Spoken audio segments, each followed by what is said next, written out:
Hi folks, welcome back for this thrilling conclusion of analysis of rational functions.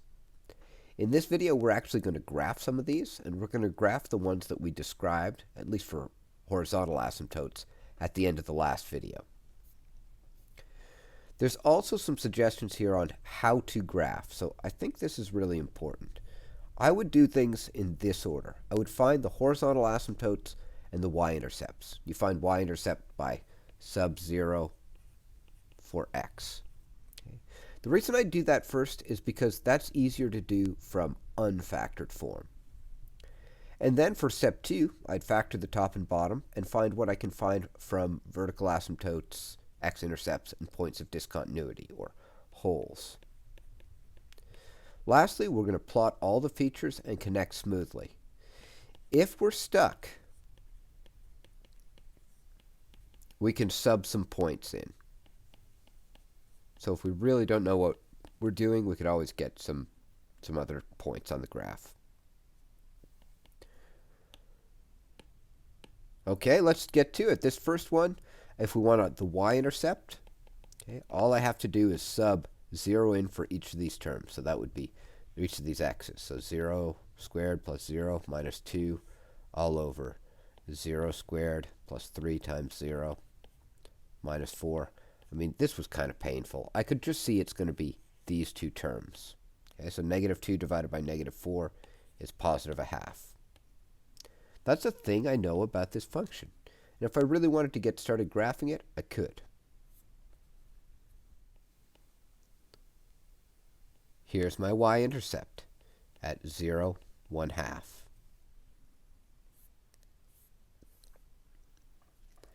The next thing I can easily check is what's going on with my drivers. Oh, let's see. They're equal powers, so the horizontal asymptotes just going to be x squared over x squared, or just 1. So I can just write that. Horizontal asymptote is y equals 1. Great. I could put that on the graph.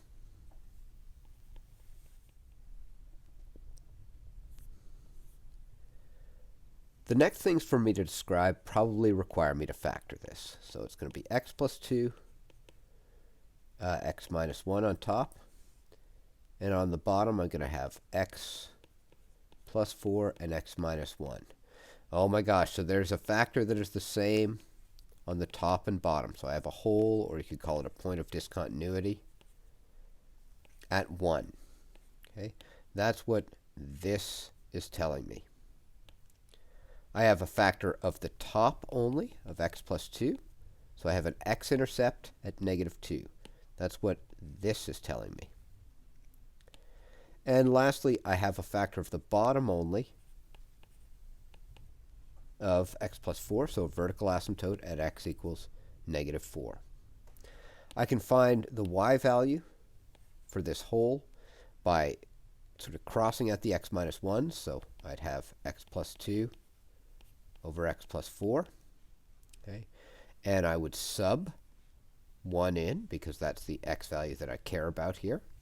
And that would give me 1 plus 2 over 1 plus 4, or 3/5. Now I can just go and plot all that stuff that I know on my graph.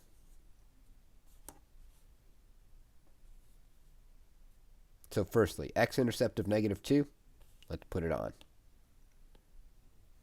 1, 2. There we go. I don't necessarily need to label it. It's an integer point. Vertical asymptote at x equals negative 4. Let's check it out. Something like this. Okay, maybe I'll label this x equals negative 4. Maybe I'll label it properly. X equals negative 4. And this asymptote is y equals 1. The last thing I know about is a point of discontinuity that occurs right here. Maybe I'll have to move this stuff here. My point of discontinuity occurs right here, POD, at 1 3/5. That's a little bit above a half. Right here, I'm going to have my y-intercept at 0, 1/2.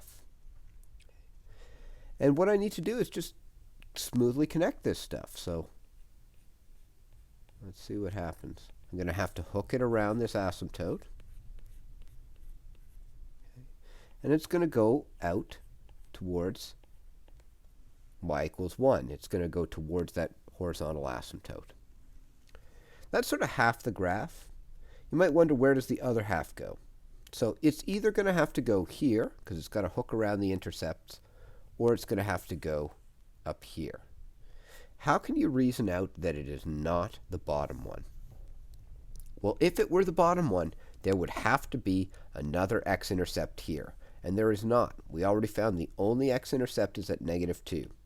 So it's got to go in the top portion, the top left. So I'm just going to graph that over here.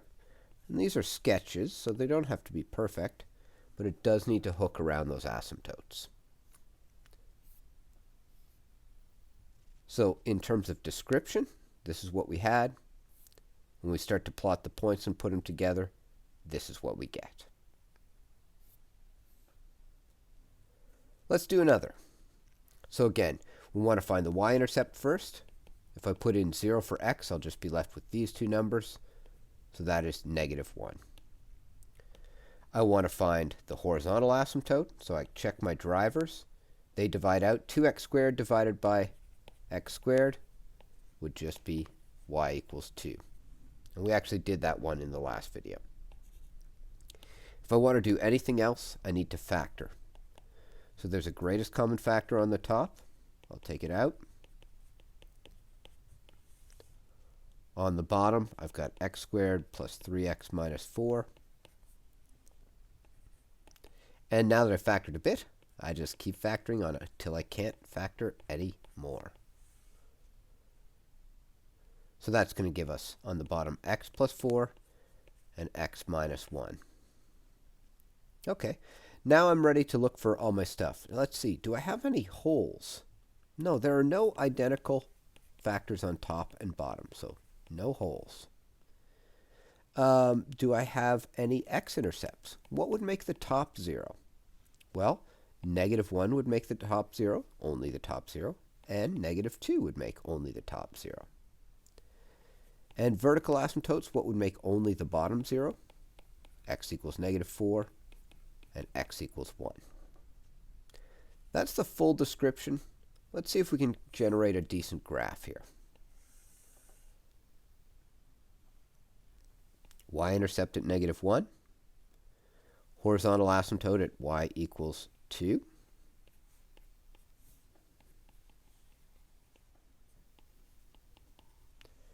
We've got x-intercepts at -1 and -2. And we've got vertical asymptotes at x equals 4 and x equals 1. Now this graph exists everywhere except at those vertical asymptotes. So I need to connect this graph together. And the only way I can see to do it is going to be like this. And then here I'm going to have to pass through. There's no multiplicity on that x-intercept, so it just passes through. That's sort of what the middle of the graph looks like. For the back half of the graph, it's either going to have to look like this or like this.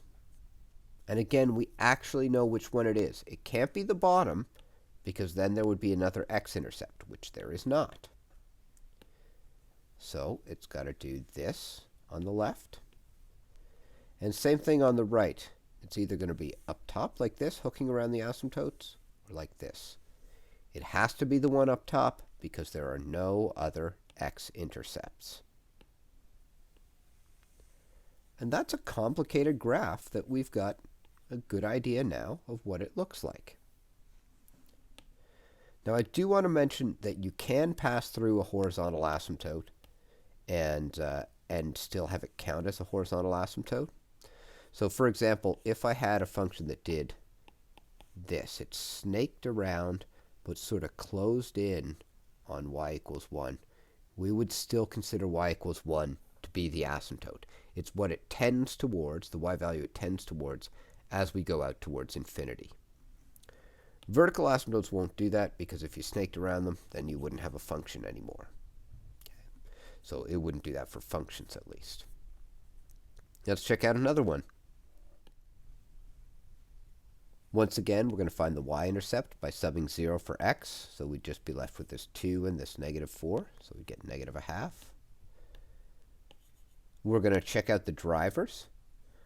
The highest power is on the bottom, so the horizontal asymptote is y equals 0.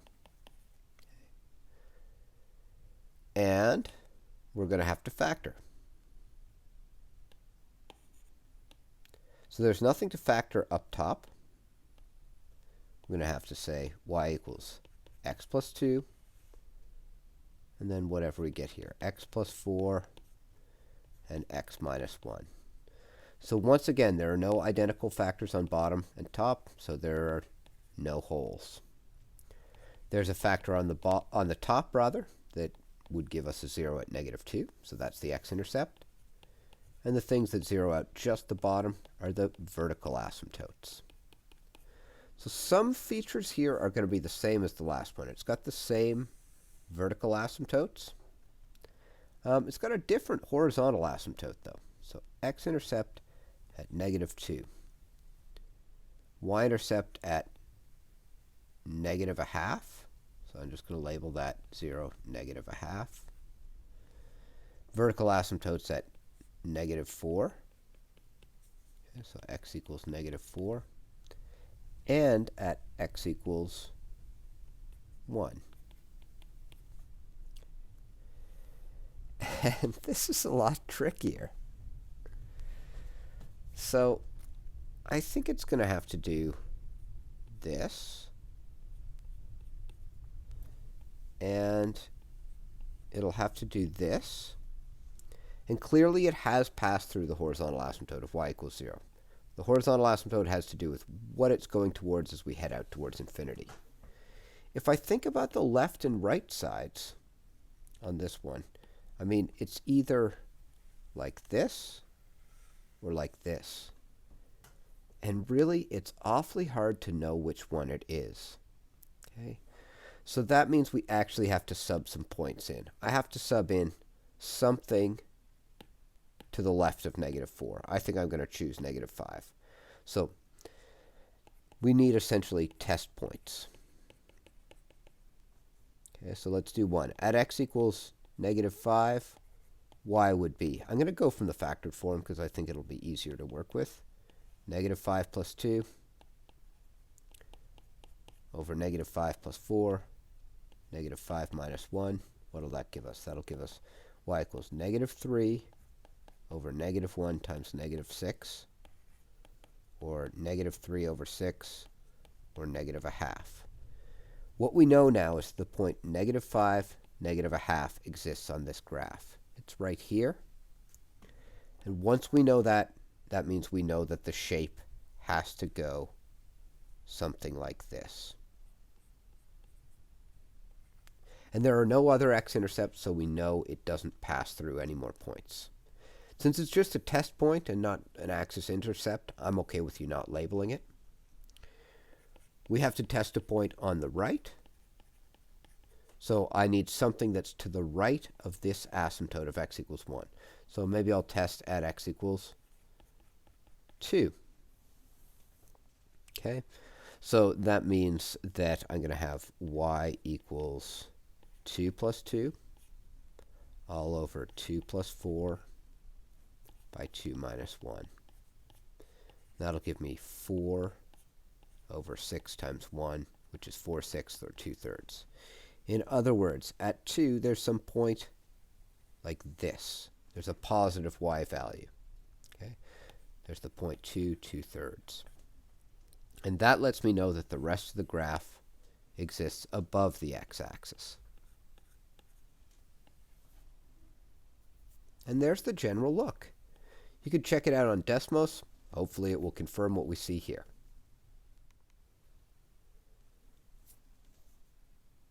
And as expected, it gives us that look.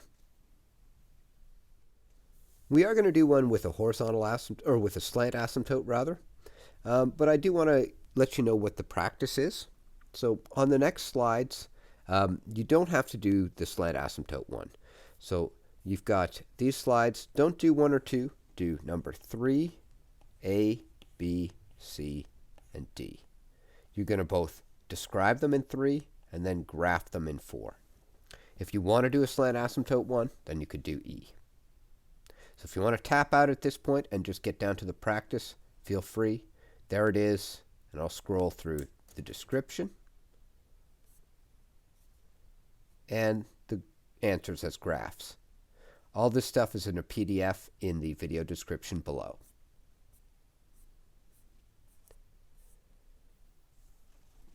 All right, the fun stuff. We're going to find how to describe this. So the y-intercept is just going to be -2 over -3, so that would be 2/3.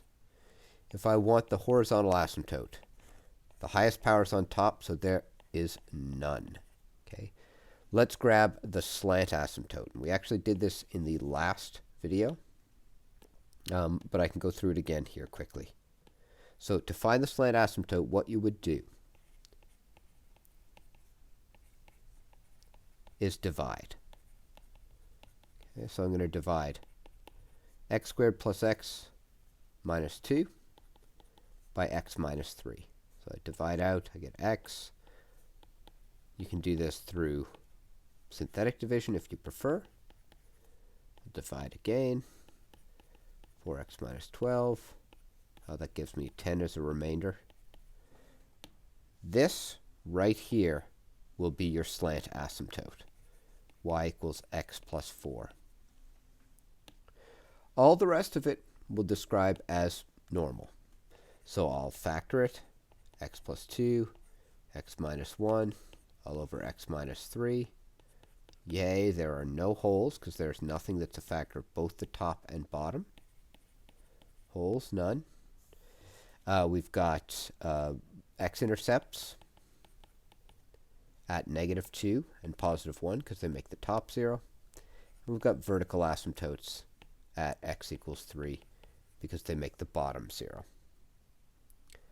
Okay, if we go and graph this thing, here's what I know. I've got a y-intercept of 2/3 right here. I won't bother labeling the points. I've got y-intercept at -2 and +1.